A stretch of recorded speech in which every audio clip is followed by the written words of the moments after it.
welcome to OffPlanet Radio Live. We are here. After the technical glitch tonight, we reset everything. So we're 15 minutes late, and we're not going to spend a lot of time dallying around except to say thank you this year for all of you who have listened, contributed, helped, prayed, sent us energy, and cursed the noises in the dark. I want to thank all of you for that this Thanksgiving Day weekend. I hope your holiday was good, and I hope that the spirit continues. And we have a great show lined up tonight, 2 hours of two very different guests in a way. This show came together, as shows often do, kind of organically. And so we're privileged tonight to have with us two guests who come from very diverse backgrounds, but nevertheless, everything overlaps. First hour tonight, we're going to greet our guests. Cindi Sansone-Braff will be here.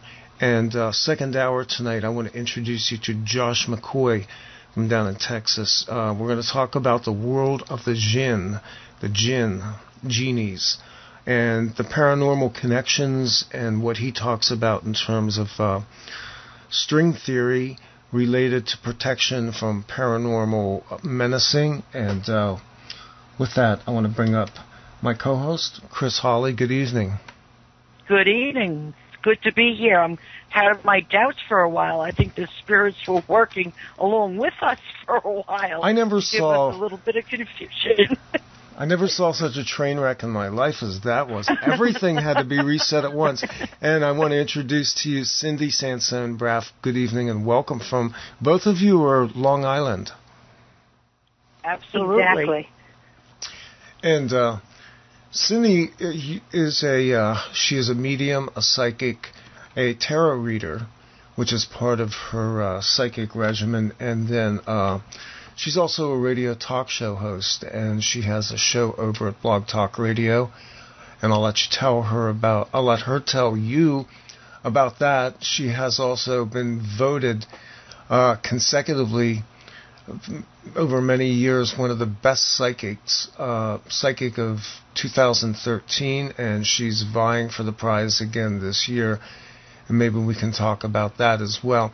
Her website is grantmehigherlove.com, and we welcome Cindi to the show. Cindi, first off, what does one do to become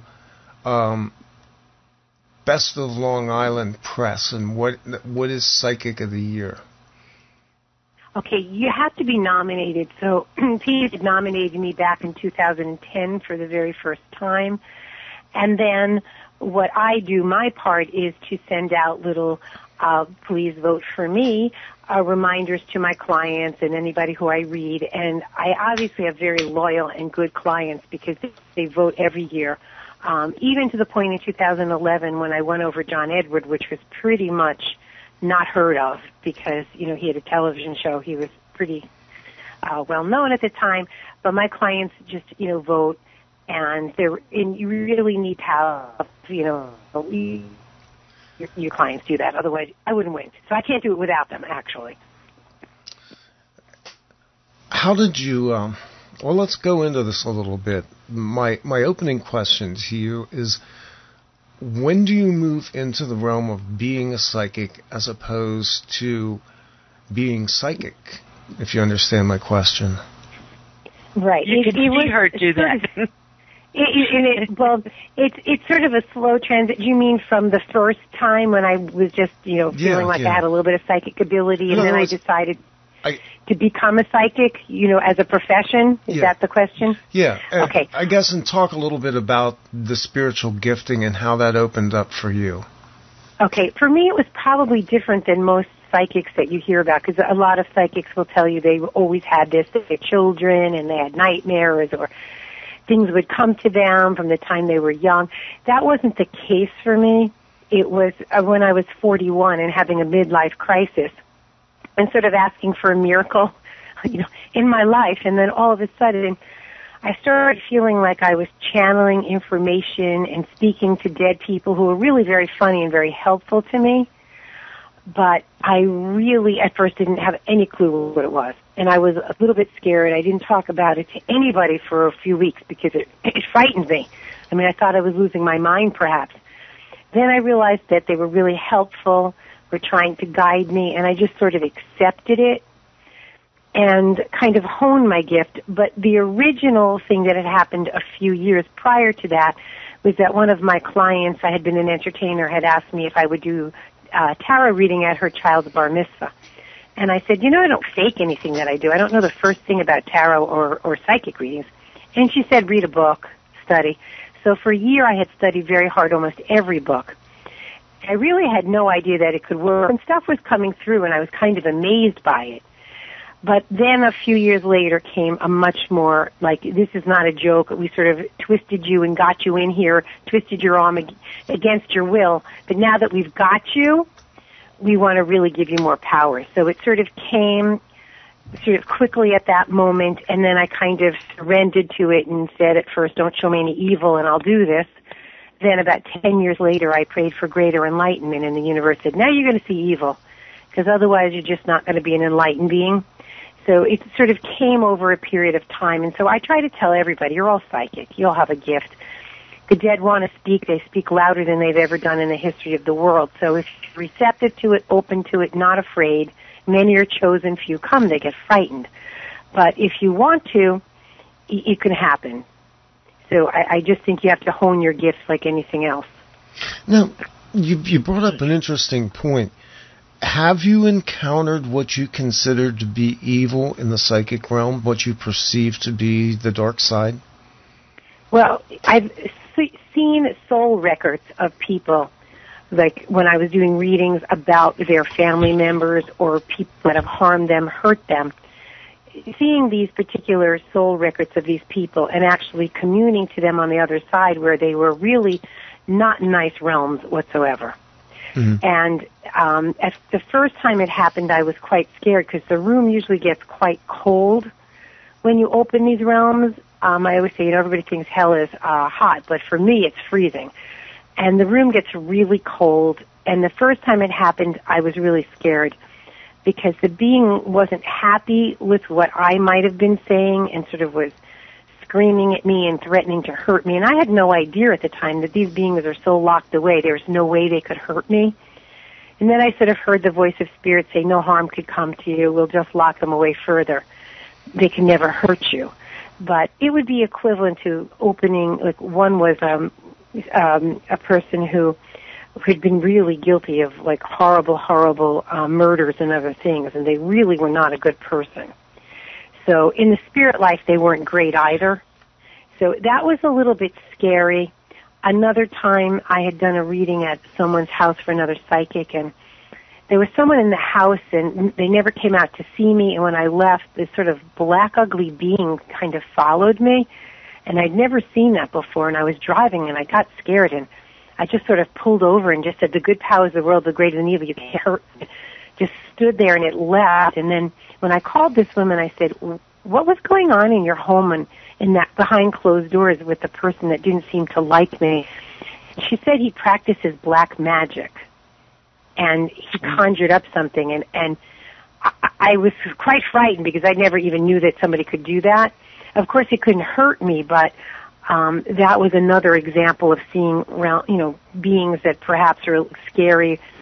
Again, all you have to do is not be afraid, and they sort of go away. So, you do see things. For the most part, my job is pretty mundane in terms of nothing really scary happens. It's pretty matter-of-fact like anybody else's job. It's not what you see on television. I call myself a psychic mythbuster. I'm trying to get people to think, you can try this at home. It's not that scary. Can I jump in here? Absolutely. Randy, yeah, Cindi, before we get too far away from it, when you talk about, these beings and everything that come to you, one of the questions, I wanted to ask you immediately, I want the audience to understand that I go and see Cindi here on Long Island. That's why I enjoyed writing about her, and now we have her on the show, is when you talk about what you talk about, the guides that help you, I asked you to explain exactly what you meant to me, because I know you get different messages and information from different places, but I don't think that people realize what's going on with you when this takes place. And when I go to see Cindi, it's quite interesting to watch her. Cindi is a lovely, very bubbly, nice lady. And like, not a lady, she's a woman. She's like a youngish woman to me, you know. And you're sitting and you're talking to her and you're having a nice conversation, and when you start the reading, Cindi sits in her chair and you can watch her change from Cindi into this mystic medium. And her body takes a different demeanor, her face. She goes into, I would say, like a trance. She's still dealing with you and telling you what to do and talking to you, but she's not the Cindi that I was out having, you know, a glass of water in her kitchen with. So, what goes on there, Cindi, when we like lose you a little bit and you go somewhere else? Who are you communicating with, and what are the different types and levels of beings that are helping you to try to help us? Okay, that's a really interesting question. And first off, you know that I use the tarot cards, and I use it because it's my way of turning on my powers. Like, if you were to see me in a food store and ask me to read you, I'd look at you like, I want to read you like I want pins in my eyeballs right now. I'm shopping. It's off. I can't read you even if I wanted to. It's so off, it's not funny. And the universe knows when I sit with those cards, it's the invitation to spirit that I'm working. So mine is very on and off. And when I begin to go into that realm, and you are the one who pointed it out more to me than I was aware of, by the way, and since you mentioned it to me, it's been very important to me to understand that I do go into a certain zone. And, you know, when I do a group reading now, say of 300 people, and I have to read them, sometimes people say, well, you just ignored my table, you didn't go over to my table. And I finally have to say to them, I'm not even me at that point. I'm there. But I'm not in control of who I'm reading, not reading, where I'm going, and what I'm seeing. My body my mind is ghosted. I call it like ghosting a computer. The spirits, I allow them, just like when a computer's broken and someone has to go in from a long distance and ghost your computer and fix it for you. I allow my mind to be ghosted. I allow beings to come into my mind that I trust, mind you. Okay, I trust the source that when I'm doing my readings, it will either be one of your ancestors, could have been my ancestors, could be Beethoven. If you're a musician, could be an artist, could be a scientist that's going to come through. Sometimes I know who these people are or the beings are. Sometimes they identify themselves to me. Sometimes they don't. But I realize that they are taking my mind over and they're hitting my memory banks. In other words, if they say something like, hit a part of my brain that says this person's an awful lot like your father, that gives me a volume of information about the person that I'm going to be talking about. So they're using my memory banks and taking over my mind. And the zone that you pointed out to me, I was pretty much not aware of until you said it. But now I'll know I'm not in a zone. I'll say, oh, I'm not in that zone. And then I'll just sort of say, get in the zone, and it sort of takes over. But it's sort of like a mild hypnotic state. Like people who are under hypnosis are well aware, they're still there, they haven't disappeared, but they're sort of more in touch with their subconscious mind and higher consciousness, and that's what happens. And I trust the sources. I won't back down if someone tells me I'm wrong anymore. I used to back down when I first did this. I know I'm right. I know that they're telling me, and it's absolutely beyond a shadow of a doubt correct. And so people will turn on me. They hate me. They don't want that message. A year later, they'll call me apologetic that I was correct. But my feelings are, you're going to hate me now when I tell you the truth, or you're going to hate me later when you find out I lied. So somewhere along the line, I'd rather have you hate me for telling you the truth. So I've learned to trust the source. But it can be just anybody. Sometimes it'll be the voice of Jesus, of God, of Buddha. There'll be different prophets that will come through. And, and occasionally on rare moments, the being that I guess we consider to be God, which is always a non-negotiable voice. I mean, sometimes I'll just say to the beings, I'm not delivering that message. They're going to hate me. Then it's sort of an ascended master will come through and tell me, show me things that will happen badly to this person or people they know if I don't deliver that message, and I'll still back down. But when I hear that being that we might refer to as God say, Cindy, you're the messenger. Deliver the message, I deliver it.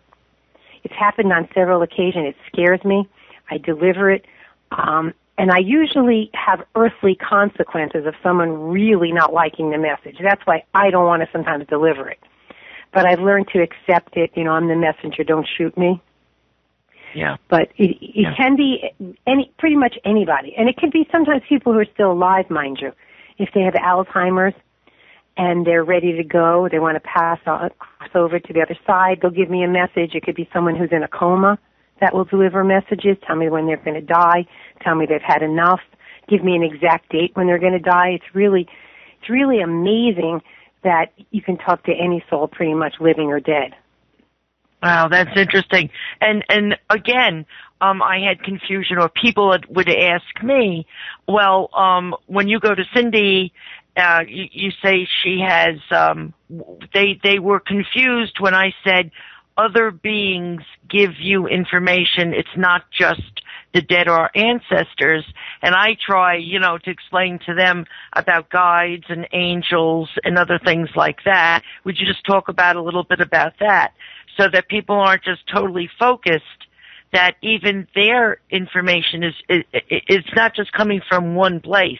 We have lots of, what would you, guides or souls? A lot of spirit guides. Right. Around all of us. Right. Sometimes the person won't identify themselves, particularly if a parent had been a bad parent on earth.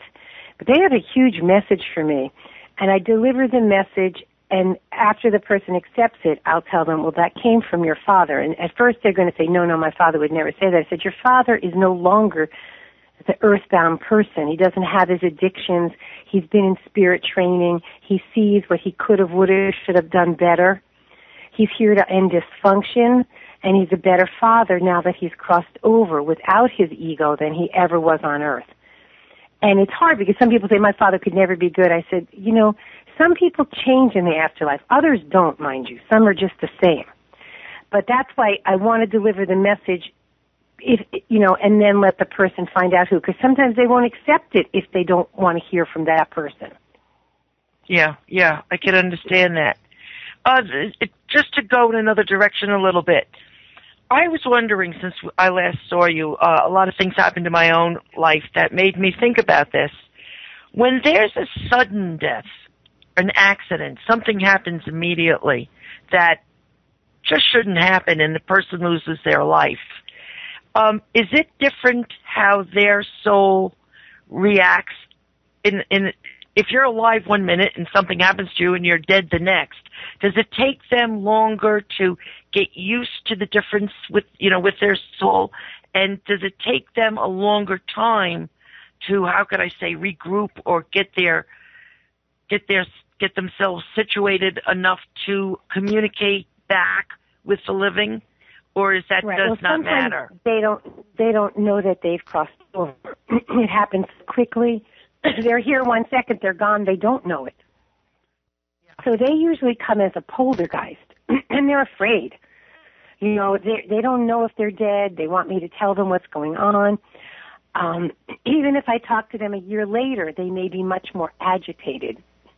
They may not be at peace because they didn't get to say goodbye. They didn't finish some business that needed finishing. So sudden deaths do have a little bit different feeling to them. I mean, it's funny you should bring that up because the client I read right before, her sister had a sudden death, and this woman is a cardiologist, and, she's a very spiritual cardiologist, but her sister was agitated.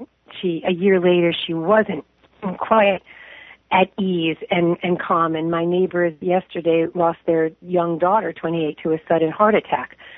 And so we've had 2 sudden deaths just in my consciousness in the last day.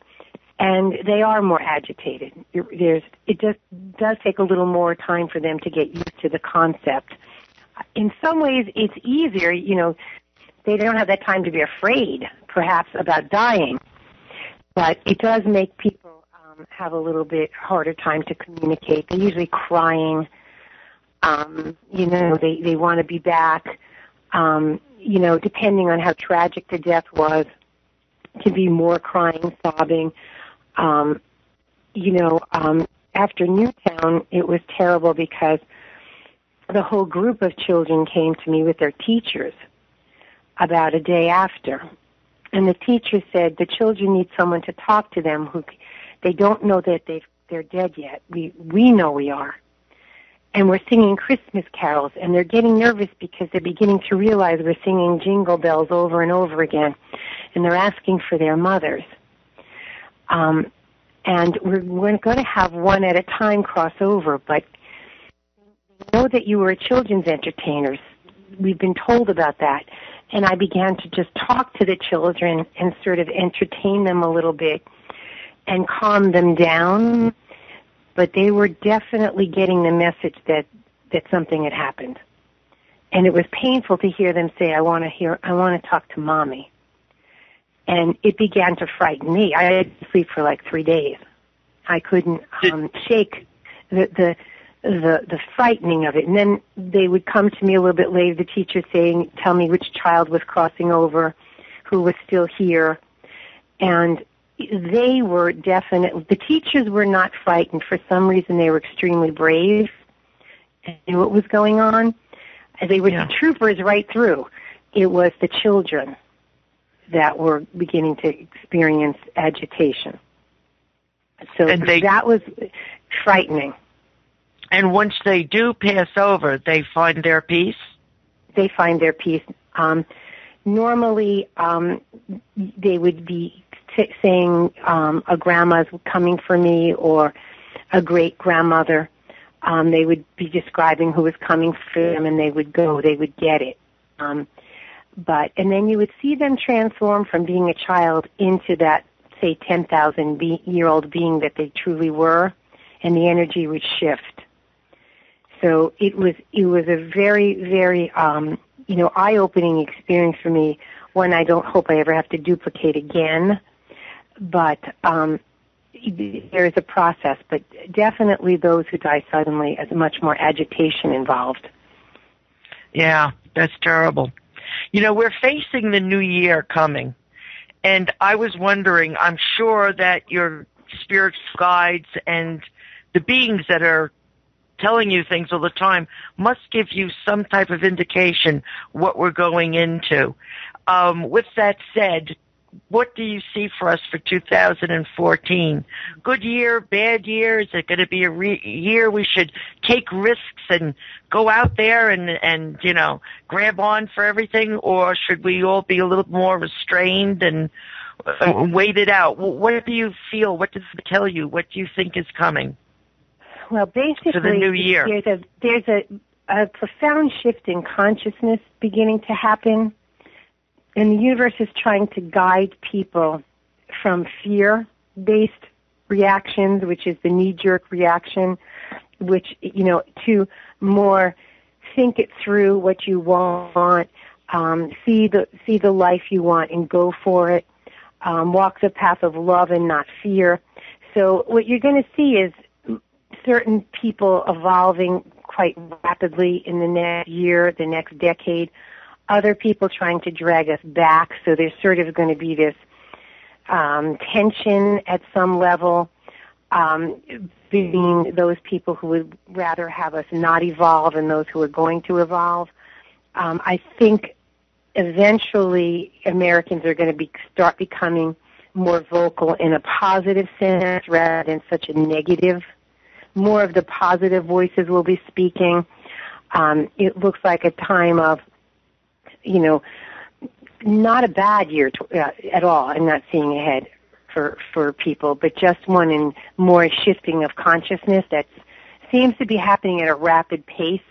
Like even your shows like what you do and things that you're doing, people are really receptive now Other people not at all, but I do see a year in which, more people will be consciously learning to take care of themselves and taking some risks, calculated risks this year, not staying in that illusion of security, that illusion of safety, leaving jobs that are underpaid and seeking something better.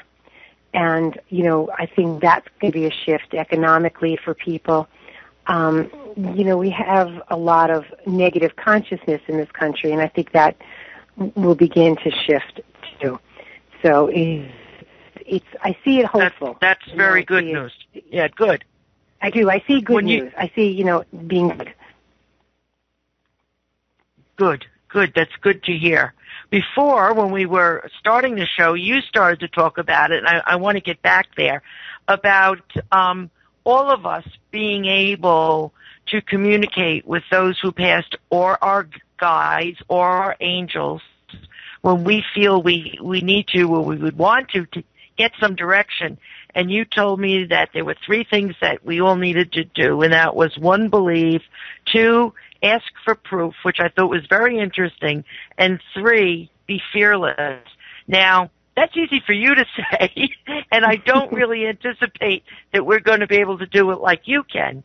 But I think that you should really go into this and explain to, the average guy, if you really need some direction and you're open to being in a place to want your guides and your helpers, I'll call them, communicate with you. How do we get into doing it? Explain those 3 things to us. Okay, the reason that I said believe is because I'm probably one of the most skeptical people you'll ever encounter on Earth.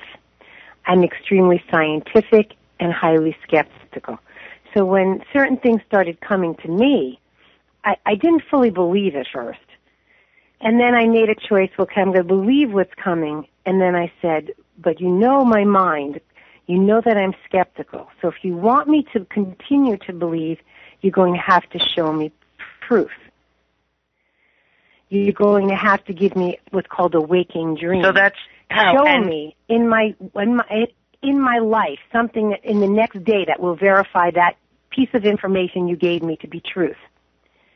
And was so important. And of course, to be fearless, to have courage, to not be afraid what might be revealed to you is extremely important. And I think I'm much more fearless now than I was because I have much less fear, of death and dying and the afterlife. And, I've come to realize it's me that puts food on my table. It doesn't matter what the economy does or doesn't do. It's my hard work, my labors. I don't have to worry about what's going on in that outside world. I make my world happen. So I think the courage comes from being, living a long enough time and seeing it. But you have to believe, just like when you're watching a movie, a science fiction movie, that, you have to suspend your disbelief. You can't be going, well, that never could happen. That can't happen. No, you have to suspend your disbelief for a while. And then, of course, don't give up that skepticism. I'm not telling people to blindly believe anything that I say or anybody else says. Filter through your own higher consciousness, see if it rings true. Even when you read a book about spirituality, if you're reading and it's not ringing true, put a question mark by it. Say, I don't really believe that to be true.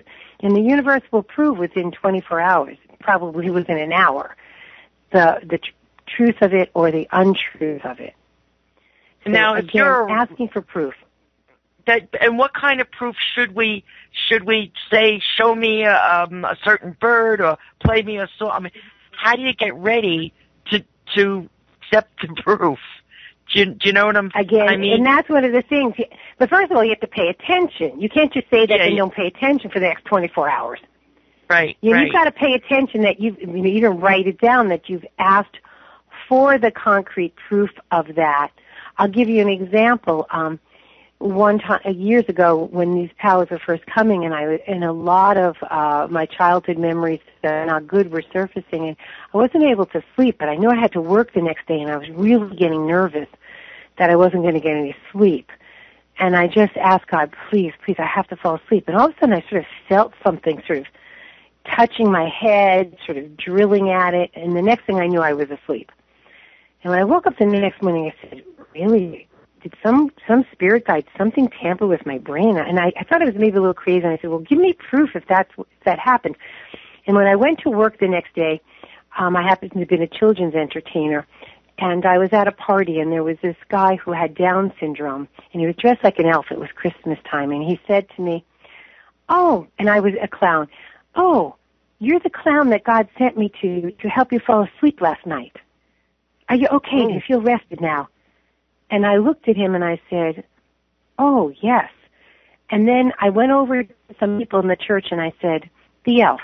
And they go, he's a prophet. He always delivers messages. And I said, okay, I got one.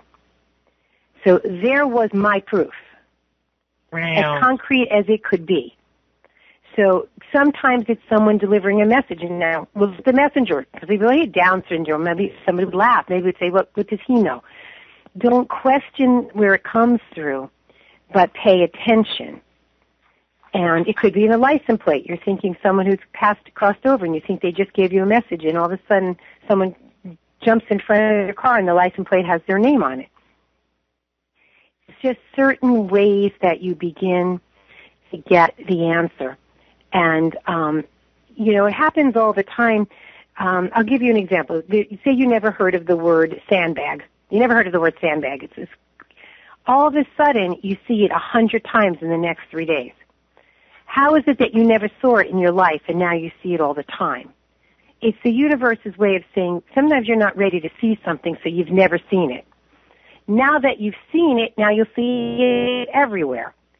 So it's just a way of, if we're closed, we don't see a lot of things. When we open ourselves to guidance and open ourselves that there are other beings out there to help us and communicate. And of course you're a writer like I'm a writer. I was always channeling as a writer.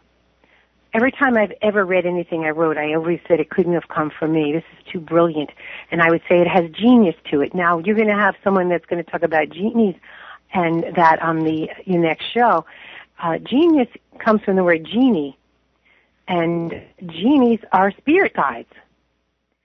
So when we write things that have been guided, we know it because we look back and we say, I don't remember writing this, or how, even though we did the research and we just don't remember how could we have written this? Does that happen to you sometimes, Chris, that feeling? That happens to me all the time. I have had people hand me something and I've read it, and I said, that's good, and I believe that's so, and give it back to them. They said, you wrote that. I could not remember ever seeing it before, much less that I wrote it and published it somewhere. So, yeah, that happens to me all the time, and when I'm writing, I realize what I saw in you, because it happens to me sometimes when I start to write something I feel almost a compulsion to write it, obsessed to write something. And mostly those are articles where I'm trying to warn the public about something and trying to get them to either open up and look at something or stop doing something. And when I write those articles, I can write like a 7-page article in 45 minutes or an hour and then edit it. It comes at a tremendous speed. And it's very odd because that's not me naturally. But yes, that does happen. Another thing, I meditate sometimes when I have my plate very heavy and full. I will go and I need total silence. I don't want anyone around. And I just sit and think. And when I do that, things come to me. And it's like I'm having a conversation. And I realize I am. And it's not with myself. It is with my guides, my spirits, my ancestors. And I always used to think, well, I'm just thinking up what they would say to me. But no, I would get complete sentences and answers or have a complete change of thought about something after I've done this. And I realize now after, dealing with you and other people that I've met that I am opening myself up to this communication. But one thing that frightens me, and I know because other people have talked to me about this, is we are not you. We don't understand a great deal of this, which you do. How do I know I'm communicating with something I should be, and that it's not something coming in to guide me in the wrong direction? How can we judge that or feel that, or is that usually not something that happens too often? Well, negative, the human consciousness got very negative after World War II. So the collective unconscious of people is very negative. Those what if this happens bad, what if that happens, if only I did this. The negative fear thoughts come without programming. They're just in our head.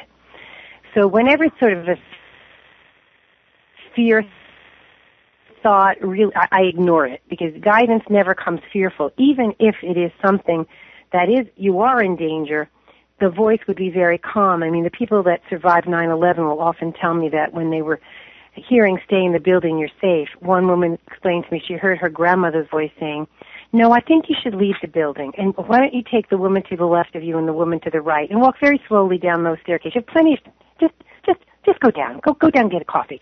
So she walked pretty calmly down, and when she got out of the building, it wasn't more than like 10 seconds when the building collapsed. There wasn't a lot of time. But the spirit doesn't say, hurry, hurry, hurry, hurry, because then she might have tripped. She might have panicked. She might have fallen. So even if you're in danger, the voice of spirit is always calm. It's never making you fearful. It's never arousing fear, even if there's something to be afraid of.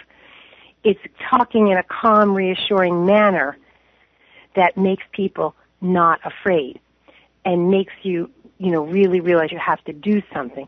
So the voice of spirit is always positive, calm, reassuring. It's all good. The voice of ego, negative, collective, unconscious, whatever you want to call it, is always fearful. It's going to be afraid. It always has a sense of panic, impending doom to it. And so I never listen to that voice. I'll just say, that really clears up a lot of things for me. I now understand that, because I have had that happen, where you get that panicky, irritated type of like thing trying to come into your head, and I've always to act rashly, quickly, without thinking. You go in and you call them up, tell them off, that kind of thing. Right. Yeah. No, right. And there Whereas is the voice definitely of spirit is strategic. Yes. It's telling you, be calm. Yes. Think it through. Yep. Now, also on the other side of this is dreams. I think we all have dreams that we know are just plain nightmares or just a dream. And then we have dreams that are very different. And it might be with your father or mother or brother or whoever has passed. And you just wake up and know that they were there with you. Is that true? That's not even a dream. It's called an astral projection, by the way. Your soul would have to leave your body and go to a plane that their soul is leaving where they are. And it's sort of a mutual plane where you meet. And it feels like a dream, but it feels truly real, because you really have meshed your soul with their soul. And so those are different than just, sometimes we could just dream about a dead person. And that feels different because you kind of feel like it's a dream. But this is entirely different because you feel as if you were in the room with them. They were truly there. So we all, can astral project. We don't know we're doing it. It's a pretty interesting thing to do. You know the difference because you really felt like you saw the person. Absolutely, you were in their presence. Yes, and yes. that's a wonderful thing. If you see a ghost of someone that you knew and loved that had passed over, is that what you're doing too, or is that different? I mean, you're fully awake, you're sitting there, and you look over, and they're in the chair in the same room with you for just like a few seconds, and then they disappear, but they were there. That's when they're on Earth. They're on Earth about 100 hours a month, dead people. They come down now. If they were good and they follow the rules really say you're not supposed to manifest like that. Now, sometimes people who just die manifest because they don't know the rules. You're not allowed to scare people. if you're not a person who's afraid to see that image, they would be permitted to do that. But the average person would get way too scared to have somebody like appear in front of them. But they're actually down here on Earth with us watching television. Their souls are here. And they're quiet, but you can sometimes sense them, feel them. If you're cooking on a Thanksgiving meal, I mean, I could feel my mom in my home because I have so many of her plates and silverware. Yes, yes. And I felt her when I was taking her silverware out there. And I was putting it away quickly, and I suddenly felt her hands guide me to put it away carefully, the way she did it. And it was interesting because I knew she was there. Yeah. And it's one of the first times, my mom's been gone almost 2 years now, but it's the first time I actually felt her really here with me. Yes, yes. My mother drives in the car with us, so I know exactly they love it. They love it. Because we used to do that with her all the time, yeah. And my sister and I used to take her for these long rides to these, places she wanted to see all over Long Island. And she still drives with us in the back seat all the time. And we know when she's there. They like that. They like to, they like television. That's the weirdest thing. They all tell me they want to watch television, which I find fascinating since I'm not a big television watcher. But if they, they said the characters on the show were like their family, especially old people that spent the last few years watching television. So, they miss television. I mean, that's just, to me, it's just mind-boggling. Yeah, well, yeah, that's true. They had their favorite shows. They all watched their shows, and unfortunately, we all do it too. So, but I wanted to talk to you about something that happened tonight, as Randy was struggling so hard to get us up on the show tonight, and everything just, was destroyed every time. I was sitting here and writing things that I wanted to talk to you about, and the phone rang, and we answered it, and I spoke to you directly, and I was all befuddled, and I hung up on the two of you. What had happened was I was sitting here writing, and the phone rang, and I finally looked up at my screen, just anticipating to see Randy's information there. And what it clearly said, now this could have just been from my subconscious, I don't know, this has never ever happened to me in my life before, was the name Dennis Beck. Dennis Beck was my cousin who died when he was 19 years old, 46 years ago. So I looked at it for a second, and then I answered the phone, and I talked in like circles to you two because I was so taken back by it. So I hung up, and I went and ran in and told my husband what had just happened. And then I came back in here, and the process of us fighting to get the show up and moving continued.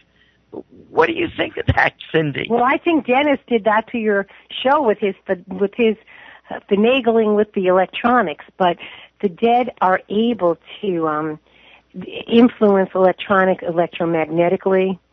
They can make emails pop up that were old, that, my friend died 10/10/1969, and I got an email on my computer that said it was written 10/10/1969, and said hi. We didn't have emails in 1969. All it said was hi. So wow. It was odd. So, they can do things electronically. They can make things happen like that, and you just have to see it, bear witness to it, know that they've done it. They always have to do it, though, in a way where there's a shadow of a doubt, because it makes you always wonder, was it my imagination? Was it real? Right now, because human consciousness can't really handle perhaps things the way it will, maybe by the time we die, the world will change a little bit 40 years from now, and we'll be able to manifest. We'll be able to do it more. But that definitely, he did something with the electronics because it screwed up the whole show. And I'm sure he used me as the conduit, the energy for it to happen through me. He was he had a little radio show up at college. He was a DJ, and he had died in a sudden accident. But when I saw that tonight, I couldn't even talk to Randy. It really shook me up. Well, he wanted to be on your radio show. Yes. He wanted to be on your radio show. Well, he used you, I think, tonight. It didn't make Randy happy, but there's been a lot going on in my family, and I think he just had a quick little visit with me. That I will never forget this night. It was that amazing to me that happened. So, Randy, are you still with us? I'm with you, yeah, I'm here. Yeah. We're still experiencing a lot of distortion on the electronic side, and everything's been really wacky. Your voices occasionally have gone off the scale, but I sense this energy even as we were getting ready tonight. And I mean, honestly, we go through the same cold start every week, and amazingly enough, everything just completely went down. I mean, we're talking two completely different computers, and a router that had to be rebooted. There's just something going on, and I don't know what it is, but I feel the energy, and I've really been sitting here for about the last 15 or 20 minutes just staying very calm and anchoring energies down to keep this thing going. Well, I'm talking let me just say, the whole time I'm talking to Cindi tonight, I can feel him, and I'm saying in the back of my head, Dennis, you're not doing this, are you? He was a little jokester. He thought everything was, it's funny. Funny, yes. And it's also, though, when you have psychic abilities, unfortunately, I've been in people's houses where I'm in a room and they can't get the lamps to turn on in the room. And they go checking all their fuses, and I'll tell them, as soon as I leave your house, the lights will work. And they'll call me when I leave and I'm in the car saying, oh, they're all working again. So, because psychic abilities on electromagnetic fields, that's what it's traveling on. The one place I cannot read is in Times Square. The first time I tried to do readings in Times Square, I thought my brain was going to blow off from all the electromagnetic fields from the lights. And I don't know if you've been in Times Square lately, but it's so overwhelmed with electricity. Yes. So when I was driving home that night, I channeled Tesla, who did the experiments. He had to on electromagnetic fields, and he had to move out of Queens like in the 1920s and go all the way out to Rocky Point, because even in those days he couldn't test it there. So could you imagine how much electromagnetic fields are now in Manhattan, in Times Square? I mean, it's heavy. Incredible. It's palpable. You can feel it when you go into any major. It's like, yes. Yeah, any major city. If you have any sensitivity at all to energy fields around you, you're gonna start to get pounded. I get this in airports. That's the exact word. Like it's being pressed, like you're being pressed, and like you're carrying a heavy load and being pushed in on.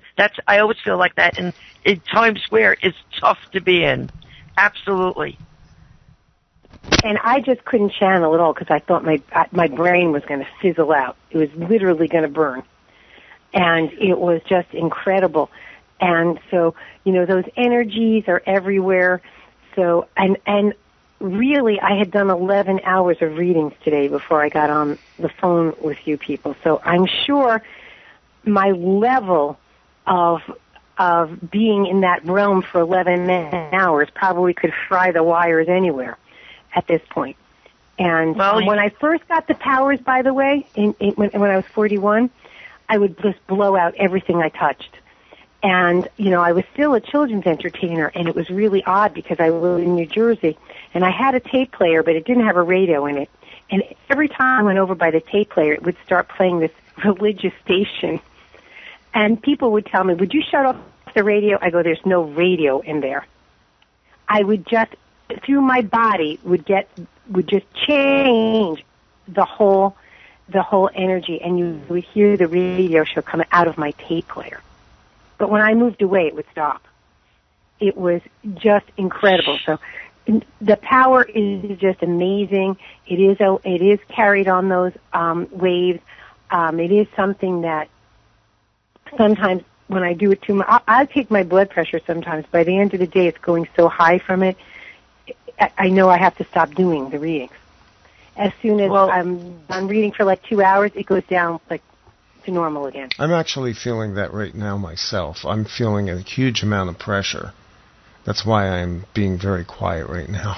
Well, right, you could feel it. You could feel the energy surge, the surge of it. Yeah. The power of it. And for me, it's like I sort of am a little bit used to it, but that's when my spirit guides will say, you got to stop. You use it to stop. It's too much. You got to like back off. And so sometimes people say, can't you just read me one more? Can't you just read one more?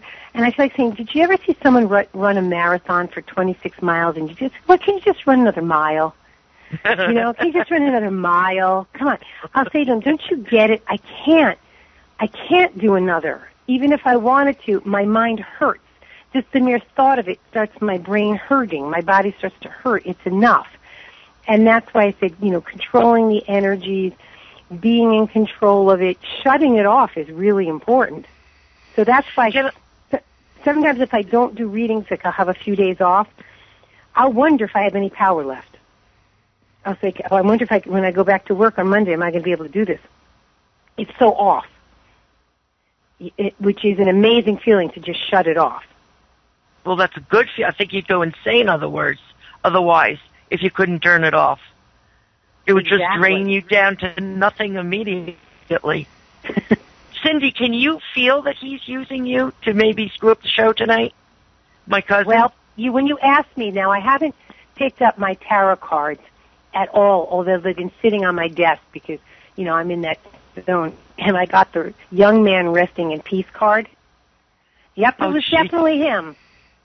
It was definitely him, and getting a kick out of you doing your radio show, him being able to be on the show at some level, and just letting you know. And, of course, young people are the most fun to channel because they do fun things. They are fun. They have that same sense of teen spirit, when they're up there. They have that same energy of a teenager. When we keep our energy body the age that we are when we die. So even if we're old, just keep your energy body young. It doesn't matter. Like, I love when you say I'm like a young woman. I'm 60 years old. I love when you say that to me. You are. But I try to keep my energy body young. And that's what you need to do so that when you die, you're still that young energy up there. And, you don't want to be that dense energy. And, all people who are psychics are empaths. So I'm sure Randy's an empath. That's why he's feeling the tremendous energy in the room, and he's feeling it. Yes, I am. So I got to tell you, Cindi, it didn't even occur to me. He would love to know that he was on this radio show. I mean, that would just made his afterlife. Well, let's assuage him. We've acknowledged him, and it's interesting because there's probably a call log recording of your call with me regarding when that popped up. And I remember there was just a very tense energy at that moment. It was like, okay, bye, see ya in about... Yeah, I don't ever do that. Yeah. The first time I ever told the hostess and the guests to go away. I have a more important person to talk to right now. It's funny. And of course, it's the more, if you notice, you're laughing because spirit makes us laugh. They try to make us laugh. And again, I don't think he meant to blow the circuits. I just think no. Energy he took to do this. Yeah, he did. It was Dennis. He did. It's like, look at me, I'm over here. But I'm blowing things. Good. It was a good thing. Well, before I turn you over to Randy, because I know we're running a little late. Randy and I are planning, Cindi, some new things for the new year and to take a different path on some certain things. What are your feelings about us? Do you think we're going to do better or shouldn't do it or go for it? What do you think? Well, I think that, it takes a little bit of courage to do what you want to be doing. It's a little bit of a risk-taking, but it's time. You've kind of learned almost all you can at the way you're doing things. So it's a little bit year of learning. And actually, the changes look very good for both of you. And I think you're being guided by Spirit, by the way, to make these changes. It gets a little bit scary, but you'll be guided through it. And money looks good in the cards here, too. So getting that going is important. Yeah, getting these changes is important. It's just that time. It's time for change. And it looks very positive. So I'm not seeing anything negative, except your worry. Just worrying a little bit too much. Yeah, that's true. So how do you like that, Randy? I think that kind of goes along the lines of the things that we've talked about, and the fact that we've had this sense all along. We don't know what it is. I'm willing to take the path less traveled, and I'm willing to walk down it as long as I feel that's where I'm being led to go. Right, and you almost can't stop it. The universe isn't letting us rest on our laurels too long. Just when I think, good, I'm pretty good at that, the universe will say, we want you to do this now. I go, really? I don't know how to do that. And I hear, you'll learn. Yeah, so very interesting. It's sort of evolving, growing, learning, letting Spirit guide. And the changes look really good and exciting again. So you'll be guided all along. You have time to do the changes, by the way. There's no rush here. Right. Right, good. And that's important. I wanted to kind of flip this over a little bit in the last few minutes here tonight, and we are going. Just so everybody knows, we lost 15 minutes of show time, and we're getting it back because we're masters of time, not slaves. So, I wanted to talk a little bit about your book, Grant Me a Higher Love. The concepts behind it have to do with the two paths, and I think this is important because it underscores really just about everything that we communicate. There are two paths, and explain a little bit about that. Well, there's really only two paths in life, and you can choose to walk the path of fear, which is usually the illusion of safety somehow, or you can take the path of love. And in the path of love would go feelings like joy, learning, growth, evolution. In the path of fear, feelings of guilt, anxiety, worry. So most people at this stage of human evolution walk in the path of fear. They believe in working for a corporation, or that their paycheck is the illusion of their security. And I just laugh because corporations aren't job banks. They could care less about you. Governments could care less. Your security comes from you. And learning to walk the path of love, self-love, healing is very important. And, you could just see fear is victim consciousness, buying into the fact that we're victims. And the path of love is making your own destiny and creating that your own destiny. So it's really all emotions are down into either they're love-based or fear-based. And you have to figure out, am I following my fear-based emotions all the time? My worry thoughts, my anxiety, or am I following the path of empowerment and evolution? And that's something that, every dream, by the way, if you have a dream and you want to do something, the dream is walking the path of love. The fear is the flip side, the shadow of it. You're always going to have that voice saying maybe you can't do it, maybe you're not good enough. But we can't listen to that voice. We have to listen to the dream and listen to that other voice and do it in spite of fear. That's where courage comes in. The distinguishing to me between people who walk the path of love and those of fear. Not that those walking the path of love don't have fear. They just choose to muster up courage and take some calculated risks and go forward with the courage and the faith. And that's where the whole world opens up for you when you finally get that courage. And, walking the path of fear is something we've seen our parents do. We see a lot of people. They're always telling you to pick the safe job. And who knows what a safe job's going to be for your kids 20 years from now? How do you know what careers are going to be there or not? Why don't you let your kids follow their passion?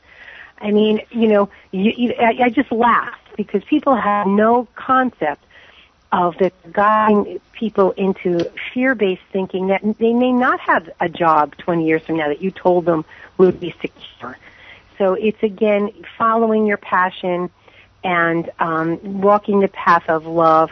I mean, people are terrified of love. They're terrified of love. They're commitment phobics all across the board. They can't commit to love. They're running from love.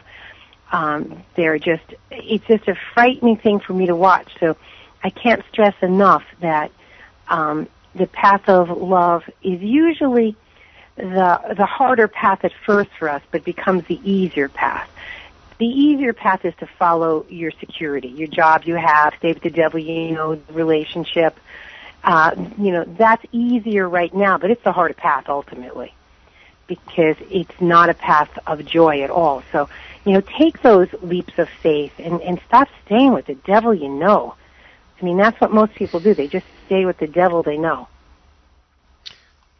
Yeah, it's a shame they know him in the first place, really. Yeah. Because I think what it comes down to in the end is understanding that every person's unique. They have a fingerprint of God on them, and when they, and I'm speaking to myself more than anything right now, when you begin to recognize that you can begin to be both fearless and creative, and I think that's one of the most important parts about stepping out with anything is, losing the fear and understanding that we're in a place where if we just follow our inner guidance, hear the voice, we can do it. Because I don't think there's going to be jobs someday. I'm actually hoping for a future, and I'm not a dystopic, where people don't have to work anymore, where they can contribute to the world, to the universe, and to humanity by doing what they do best and not worrying about money anymore. I think that's a concept. But even if your career, people need money, but if you're doing careers that you love, that are your passions, and you're doing them the best, and you're helping the world with it, it doesn't feel like a job. It feels like a mission. Yeah. And that's called something different. So like when I try to tell people that are in spiritual field and people are very awkward about taking money for it, I go, we're the first generation creating spiritual careers, that people don't have to do this as a hobby because they have to have a day job. This is their day job. So we're making a new I agree. I think and we're... No, go ahead. There? Yeah. And that's what I'm saying. It should feel like a mission. It should feel like your passion. And when it starts to feel like a job, you've learned all you can. It's enough. Leave that for someone else to do who might need to learn that and who might enjoy that, and you go find something else. But when it starts to feel like work and it starts to feel mundane, you're not helping the planet by doing a job lousy or with an attitude. Whatever you're doing, do it with passion and learn, that we're here to work and to serve and to love, and that your work should be part of that path of love. Not that I have to take a day job because, and I have to then have my hobby, that's my passion. All of my careers, by the way, have been my hobbies. And I've made my hobbies become my career. So it's learn something new. Who would ever know? And I mean, when I was children's entertainer, I did all kinds of characters, but I was invited to career day in a school. And there's the doctors, the lawyers, the Indian chiefs, and here I am, the clown, stealing the show, mind you.